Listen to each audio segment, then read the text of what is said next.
Hello, this is the RPG Crawler, and welcome to my RPG News Roundup, this time for May 11th, 2024, where each week I take a look back at the week in tabletop, computer, and console role-playing game news and bring you the highlights. We'll start right off with computer and console role-playing game news. Dark Envoy is set to get a director's cut released on May 15th. It will take feedback from the 6 months since its initial release, as well as include new cutscenes and narrative changes, new items, and so forth. Across the Obelisk is getting a new set of DLC packs. There will be two of them, one called Nenukil the Engineer, and the other called the Obsidian Uprising. Both will launch on May 15th. The Engineer will add a new Scout class hero, while the Obsidian Uprising will include new story content set 30 years prior to the game. Questmaster is hitting Steam Early Access on May 29th. It will allow players to create their own dungeons in a sort of top-down adventure style, which can then be uploaded and shared. It'll include up to 3-player multiplayer. Legends of Dionysus has a release date set. It looks like it will release on June 6th. There is a demo version currently available. Set in a dark medieval world, you will create and customize your character before voyaging out to various locations, of course. It does not have a class system, but instead relies on weapons to set your character role. Pathfinder Wrath of the Righteous will be getting its last DLC, called Dance of the Masks. It will hit on June 13th and be part of the Season 2 DLC pass. It'll include a new adventure, new events for every companion, a new romantic event with every companion, some new archetypes, new weapons, and so on. Stray Gods is getting a DLC called Orpheus. It'll set for release on June 27th. It'll have you playing as Orpheus. Sword and Fairy Inn 2 is getting a console release. It looks like it'll be targeting the PS4, PS5, the Xbox One, and the Xbox Series X/S on July. It has been available on the PC and the Switch for a while now. It has you managing a restaurant while gathering ingredients and cookware from the local surroundings. Witchspring R is set for release on the PS5, Xbox One, and the Switch on August 29th. It is a remake of the original game with the Witchspring series, and it was released on the PC last year. It looks like Reinatus is getting a Western release on September 27th. It'll target the PS4, PS5, and the Switch, as well as the PC. Set in a version of modern Shibuya, it has magic feared by citizens and controlled by an organization called the MEA. Designated Demigod was announced, set for release on the PC, as well as yet-to-be-determined consoles. It'll be targeted sometime next year. It follows the adventures of a 15-year-old who was orphaned after an explosion at the research center where a mountain god has been reawakened. Tales of Old Dominus was announced. It looks to be an indie RPG with an advanced stealth system, various building and crafting rules, territory control, social engagement, and so on. Onwards towards actual releases, V Rising saw its release. It is a vampire RPG where you have various settlements for blood. You basically raid the settlements for blood and build your castle in an open world that is ever-changing. Hades 2 entered early access. It is an action roguelike RPG where you take on a Titan of Time. It's got gameplay similar to the original Hades. King Arthur Legion 9 saw its release. It is a tactical RPG in a fantasy world where a undead Roman legion is traveling through Tartarus only to end up in a twisted Avalon haunted by King Arthur's nightmares. ChronoArk was released from early access. It is a roguelike deck builder. You can recruit, train, and build a team of investigators in order to go through a twisted world and restore it. Vedmak was released.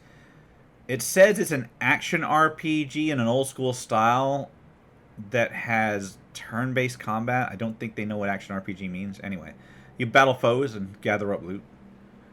Dream Mist is a sort of adventure RPG where you play a character who has lost his memory.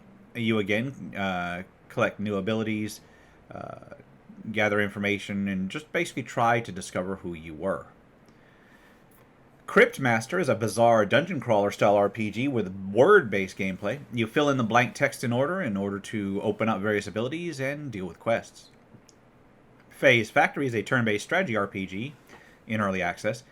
It deals with a magical industrial revolution. You're a factory overseer where you must manufacture spells and use them to either face off or agree with various factions. Adventure Bar Story is an RPG/management style game where you are trying to build up a restaurant by collecting materials to make food and manage the bar. Well, there's two of those like that this week. Okay. Anchor's Start is a Cthulhu-based 2D shooting game/dungeon crawler where you explore various maps generated on the fly and find and bring back equipment to kind of live in your base. So it's a procedural roguelike with a Cthulhu-based theme. Path of Akra is a dark fantasy roguelike which focuses on rapid hero customization and streamlined character creation. It's basically designed to allow you to combine abilities to really break the builds.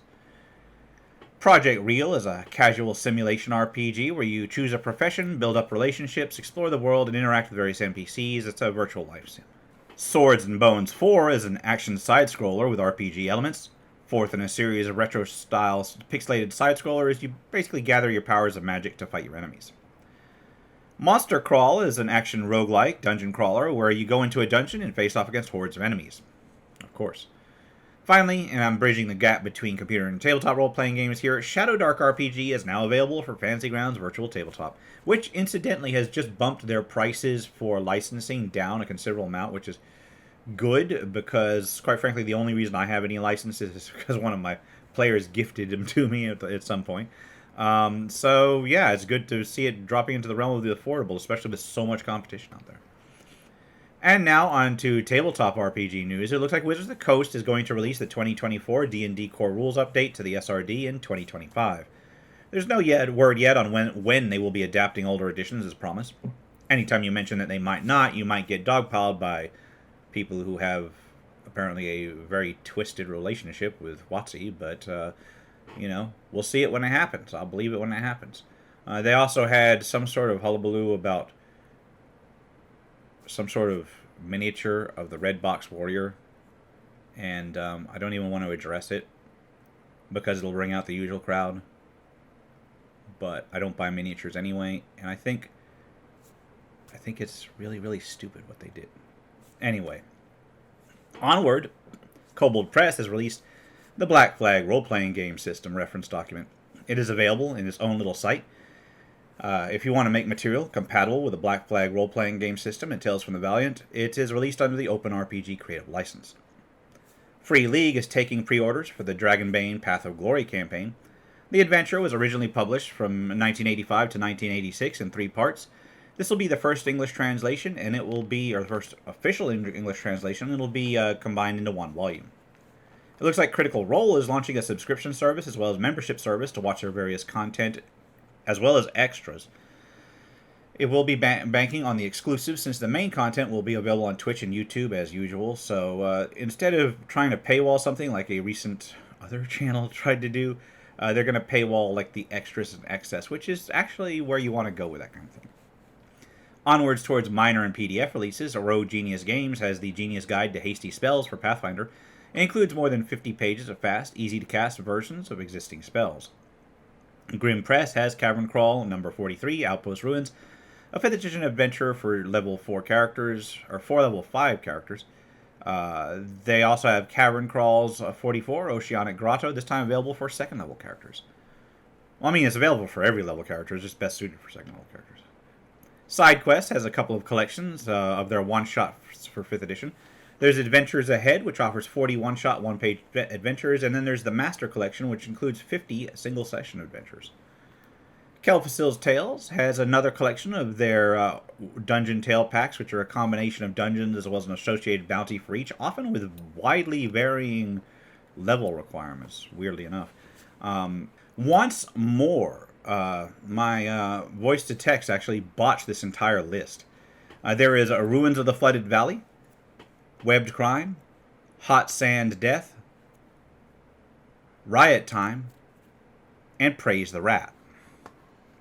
Nine Toes 82 has 2 5th edition adventures. There is Tempest Fury, the Reaving of Bastion Ridge, suited for level 7 and 9 characters, and then there's Rogue's Gambit, the Knight of the Crimson Veil, this time suited for 6th level characters.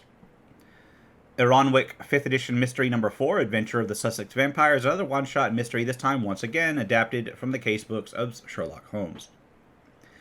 Gazpacho's Bonfire Night Remastered 2024 edition is a 5th edition offering that details a winter festival arranged around the real-world festival of the same name, Bonfire Night, which itself celebrates the gunpowder plot, or rather the foiling thereof, depending on who you ask.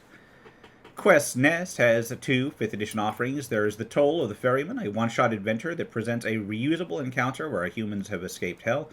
And then there's humanoids have escaped hell. Then there's the Brain Raider class, a undead class with 3 subclasses.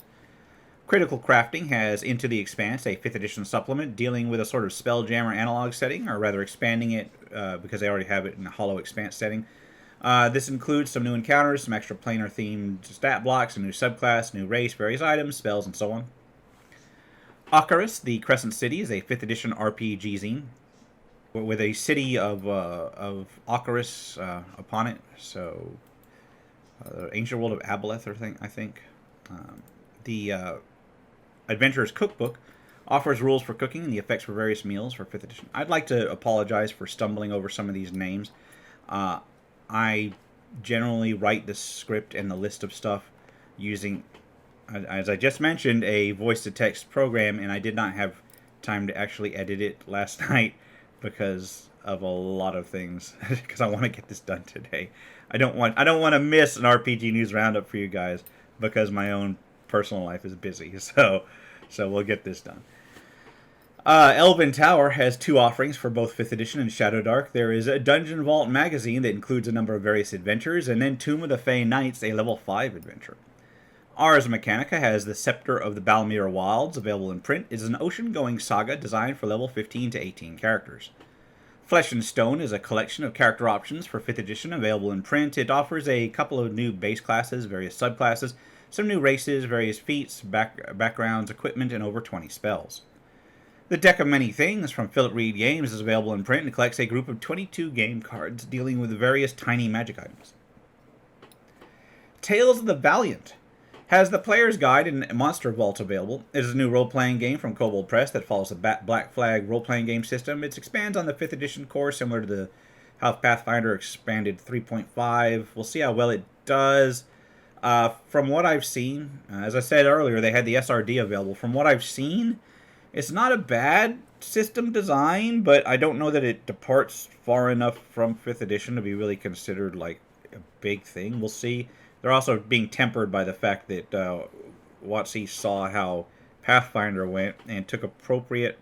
Well, it took some steps, so we shall see how this goes. I wish them the best. Anyway, Legendary Games has a version of their Mythos Monsters bestiary book, this time compatible with the Black Flag role-playing game, detailing 40 Eldritch Abominations. The Ashmore Herald, Volume 1, is a Dungeon Crawl Classics RPG compatible zine that deals with a small pastoral setting. Installation 665 is a Mutant Crawl Classics adventure for level 3 characters where the locals have complained of dazed villagers upon your return to your hometown. Some have gone missing and headed west to a shunned island, including some of your loved ones. Ninja City, Drug Demon Disco, is a Dungeon Crawl Classics RPG compatible zine that offers a retro ninja action in a gritty city. Into the Sapphire Mines is a Shadowdark one-shot adventure. It deals with an abandoned mine that has opened into a sprawling underground tunnel system. Frostwalker is another Shadowdark adventure, this one for level 5 characters, set in some mountain peaks where something has driven out the wolves and snowstorms have become more frequent. The Tabletop Engineer has a few offerings. There's Ruins No. 3, which is a fantasy RPG zine for Shadowdark that has various articles, tables, and other resources. There's Delver Issue 14, which offers a number of tables and other charts, as well as a few articles for old school essentials and similar OSR systems. Finally, there is Dungeon Depths No. 4, Lair of the Demogoblin, that is a generic fantasy-compatible RPG or adventure. The Red Eyes of Fear is an OSR-style entry-level adventure where the party means to help a small village with a particular problem. What Lurks Beneath Tidewatch Tower is an old-school Essentials-compatible coastal adventure for level 3 characters. Populated Hexes Monthly, number 33, is another entry into the old-school Essentials-compatible zine. This one looking to look at artifacts and relics in old-school gaming systems. Old School Underworld Generator number 1, Rats in the Walls, is an old-school Essentials-compatible generator for, this time, Gothic dungeons, offering material to generate rooms, corridors, tricks, traps, lore, secret monsters, and treasure. Mad Scribe Games has a Mad Scribe magazine celebrating the 50 years of D&D and offering various material for RPG systems. They also have the black and white digital version of Baptism of Fire. That's the old-school style historical RPG, I think set in Poland or something, where which I covered last week. I kind of need to get that at some point. Anyway, Paths of Shame for When the Wolf Comes RPG offers various alternate paths for those who have been marked by the wolf. Kamigakari, a Requiem of Divinity, is available in print and is an expansion of options for the Kamigakari God Hunters RPG. And why does the voice-to-text recognize that, the Japanese, perfectly when it can't recognize like basic other words? Anyway, Dracophile #1 is a Dragonbane zine that offers various material for that system. It offers magic items, monsters, new gear, and adventure, and so forth. Biblical RPG, Moses' Time, offers an expansion to a biblical RPG that details the books of Exodus, Leviticus, Numbers, and Deuteronomy, which I would have thought were important for a biblical RPG, but I guess I was wrong and I had to wait to the expansion. EZD6, Wasted World Adventure Blast or Adventure Blast from the Past is an adventure for the post-apocalyptic setting for the EZD6 system. It's another system I need to get into. I've heard really good things about EZD6. Anyway, I need to step up my review game here. Dirty Wars offers information on corporate armies in the hostile setting for the Cepheus game system. It details private military contractors and mercenaries and so forth. The Dark Lonesome is available for the Cepheus engine. It details the aerial sector along with its inhabitants and other information. Finally, Renegade Game Studios has My Little Pony, a role-playing game with a core book using the Essence D20 or the Essence 20 system. It joins the other licensed material from Hasbro, of course. There is also the In a Jam adventure for the same system, as well as Dark Skies over Equestria. So, I saw this and I was wondering, it theoretically uses the same system as the G.I. Joe system, the Power Ranger system, the Transformer system, so you could theoretically have like an adventuring party with My Little Pony, a Transformer, a Power Ranger, and like a random G.I. Joe. Alright. Anyway, we'll move on to crowdfunding campaigns. Remember that contributing to a crowdfunding campaign should be done only at your own risk. Doing so is no guarantee of receiving a product mentioned here is not an endorsement, but it is for informational purposes only, except when I actually say it's an endorsement, in which case, Anyway, that out of the way, a couple of computer and console role-playing game crowdfunding campaigns caught my eye. There is Hidden Pass, a tactical turn-based RPG with 4X elements. You will lead an expedition into the center of a cluster of uncharted isles floating in the sky. Into the Depths will be a team-based roguelike dungeon crawler. It begins with rumors of a mysterious dungeon known only as the Depths, which draws adventurers to find anything that they seek. On towards tabletop crowdfunding, SideQuest has Horror Stories, a collection of 13 tales for 5th edition. It looks like there will be a number of horror adventures and one-shots bound into a single 150-plus page hardcover tome. The Last Dragon will be a lore-rich adventure for 5th edition. The player characters will be hired to explore a magic-protected lair, rumored to contain the world's last dragon. Forgotten Lore Eclipse of the Sun will be a 3-session 5th edition campaign set in a Celtic world. It will have elements of Celtic mythology as well as conflict between nature and the arcane. Attack on Mirefall will be a 5th edition one-shot. It deals with a peaceful village which is under alien attack. Sir Geoffrey's Gallant Games will be a 5th edition one-shot adventure with an alternate to hack-and-slash style combat-focused adventures. It simply uses a series of skill challenges and mostly non-lethal battle in a kind of tournament of games. Guilds of Ethelon will be a 5th edition guild supplement from Adventure Ripples set in their world of Ethelon. It'll include 20 guilds of various backgrounds for 5th edition campaigns, as well as various artifacts, monsters, guardians, and such to support them. Sword of Souls will be a 5th edition setting and sourcebook, and it'll include 90-plus subclasses, 70-plus I'm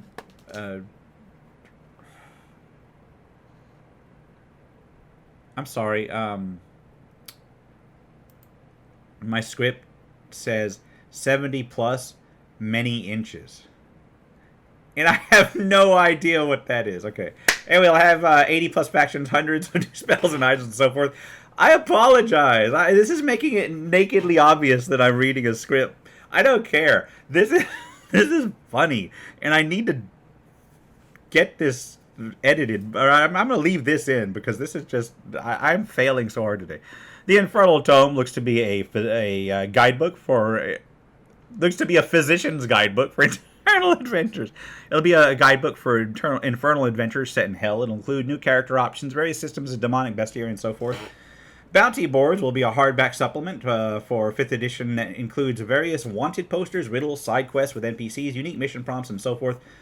For generating bounty board style missions, Deck of Ensorcelled Weapons will be a 5th edition deck of magical weapons from Philip Reed, of course. Lords of the Pit, the Axe Thrasher will be a subclass for 5th edition that deals with a loot smashing combination of Bard and Barbarian. Dieselpunk classes will include 5 unique classes for use in steampunk and dieselpunk style adventures or settings for 5th edition. 13th Age 2nd edition looks to update the D20 based 13th Age RPG from the designer that did 4th edition, if I remember right. Anyway, it'll be into a more modernized setup. I think the original was released in like 2014 or something. The crowdfunding will go towards 2 core books and more. The Quarry will be a DCC RPG compatible adventure designed for level 0 adventurers. It will include a new patron as well as spells for a 5th edition conversion. It'll be a funnel that has a mysterious mists issuing from a hole struck in a quarry wall. Populated hexes monthly. Issue 34 will be part 1 of a set of old school essential style zines focused on the city of Dry Gulch. Creature Feature Quarterly, Volume 12 for Old School Essentials will include a collection of 16 monsters for the Old School Essentials system, including lore, adventure seeds, paper minis, virtual tabletop tokens, and so forth.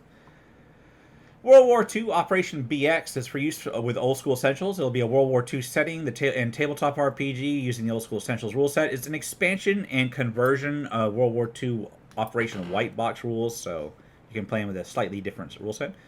Realms of Aetheris RPG will be a tabletop RPG where you play a guardian protecting reality against incursions from other realms. It'll be a modern urban science fantasy RPG. The Wild Frontier Adventure looks to be a Wild West / Weird West RPG where you play a crew out there on the rugged edge of the world adventure. I believe your home world got destroyed, so you're out there on the frontier of a new one. Killing Chimera will be a combat-focused RPG where you devour or mutate and evolve by taking on the aspects of your opponents, which sounds just neat. The Sassoon File 2nd edition will be a 1920s-based campaign for Call of Cthulhu set in Shanghai. I believe since the 2nd edition has already been out there. It'll be a set of scenarios that will include the history of Shanghai as well as the primary focus of factions therein. The Island of Dr. Moreau will be a horror romance tabletop RPG focused around mad scientists and transformation. Earth After Death will be a post-apocalyptic survival RPG with OSR-inspired rules. It looks like it takes inspiration / is a spiritual successor to Gamma World. Finally, there is Happy 99, a cyberpunk hacking tabletop RPG where the world is set to end at the end of 1998. And with that, I will wrap things up here. This has been the RPG Crawler, my failure of an RPG news roundup for May 11th, 2024. As always, links will be below. If you like what you've seen, remember to leave a like, comment, got any feedback, and subscribe for more RPG content. Until next time, take care and goodbye. And if you are still watching, I would like to take the opportunity to thank my supporters, the top tiers of which are listed on the screen, without whose support I would not have been able to offer the variety of content that I have on this channel throughout the years. If you're feeling particularly generous and would like to join them, you can support the channel. There are a variety of options to do so. I have a Patreon, a Subscribestar, as well as channel memberships enabled. If you are not in a position to contribute, simply leaving a like, a comment, or sharing my videos are all wonderful ways to help the channel grow without spending a dime, and are all greatly appreciated.